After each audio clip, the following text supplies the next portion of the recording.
नमस्कार मित्रमैत्रिणींनो, healthy life या YouTube चॅनलवर आपणा सर्वांचं खूप खूप स्वागत। आजकाल हृदयविकार, हाय ब्लड प्रेशर, तणाव म्हणजे स्ट्रेस या समस्या फक्त वयोवृद्धांपुरत्याच मर्यादित राहिलेल्या नाहीत। 30 ते 40 वयोगटातील लोकांमध्येही ब्लड प्रेशर वाढणं, हृदयाचे ठोके वाढणं, छातीत धडधड जाणवणं अशा समस्या वाढताना दिसत आहेत। अनेक लोक विचारतात, प्राणायामाचा हृदयावर खरोखर परिणाम होतो का? ब्लड प्रेशर कमी करण्यासाठी प्राणायाम उपयुक्त आहेत का? पल्स रेट आणि स्ट्रेस यांचा संबंध काय? या सगळ्या प्रश्नांची उत्तरं जाणून घेण्यासाठी हा व्हिडिओ पहा।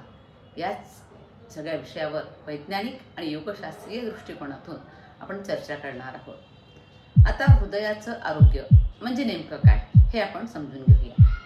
आपलं हृदय दिवसाचे 24 तास काम करत असतं, ते विश्रांती घेतच नाही। एका दिवसात ते साधारण 1,00,000 वेळा धडधड करतं आणि संपूर्ण शरीरात रक्त पोहोचवतं। हृदय निरोगी असण्यासाठी 3 गोष्टी महत्त्वाच्या आहेत। एक म्हणजे रक्तदाब, दुसरा म्हणजे नाडीचा वेग, तिसरं म्हणजे मानसिक तणावाचं प्रमाण।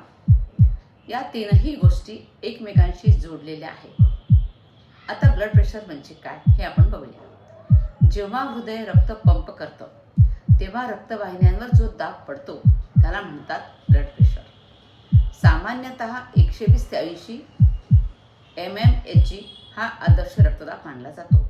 परंतु सतत जर तणाव असेल, झोपेचा अभाव असेल, लठ्ठपणा असेल, व्यायामाचा अभाव असेल, जास्त मीठ खाण्यात येत असेल, यामुळे ब्लड प्रेशर वाढू शकतं।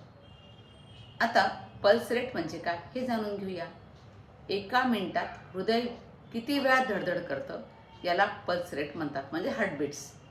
सामान्यतः 60 ते 100 प्रति मिनिट हा दर सामान्य मानला जातो, पण अँक्झायटी किंवा स्ट्रेस असताना पल्स रेट वाढू शकतो, आपले हार्टबीट्स वाढतात। आता स्ट्रेस आणि हृदय यांचा संबंध कसा आहे बघा। कल्पना करा, अचानक तुम्हाला एखादी वाईट बातमी ऐकायला मिळाली, कानावर आली, त्याबरोबर काय होतं? तुमच्या हृदयाचे ठोके वाढतात, तुमचा श्वास जलद होतो, तुमचं ब्लड प्रेशर वाढतं, शरीर सतर्क होतं। हे शरीराचं नैसर्गिक संरक्षण यंत्र आहे। पण जर ही अवस्था रोजचीच झाली तर हृदयावर अतिरिक्त ताण येऊ लागतो। आता तणावाच्या वेळी शरीरात काय घडतं बरं? तणाव वाढला की शरीरात 2 महत्त्वाचे हार्मोन्स वाढतात, एक ॲड्रिनालिन आणि दुसरं कॉर्टिसॉल। हे हार्मोन्स हृदयाचे ठोके वाढवतात, ब्लड प्रेशर वाढवतात, रक्तवाहिन्या आकुंचन पावतात आणि दीर्घकाळ जर असंच चालू राहिलं तर हृदयविकाराचा धोका वाढू शकतो। आता इथे प्राणायाम कसा मदत करतो बरं? आपल्या श्वासाचा आणि हृदयाचा अतिशय जवळचा संबंध आहे। जेव्हा आपण वेगाने श्वास घेतो तेव्हा पल्स रेट वाढतो, आपली पल्स वाढलेली असते। जेव्हा आपण संथ आणि खोल श्वास घेतो तेव्हा पल्स रेट कमी होतो, मन शांत होतं आणि ब्लड प्रेशर नियंत्रणात राहण्यास मदत मिळते। आता याबद्दल विज्ञान काय सांगतं ते जाणून घेऊया।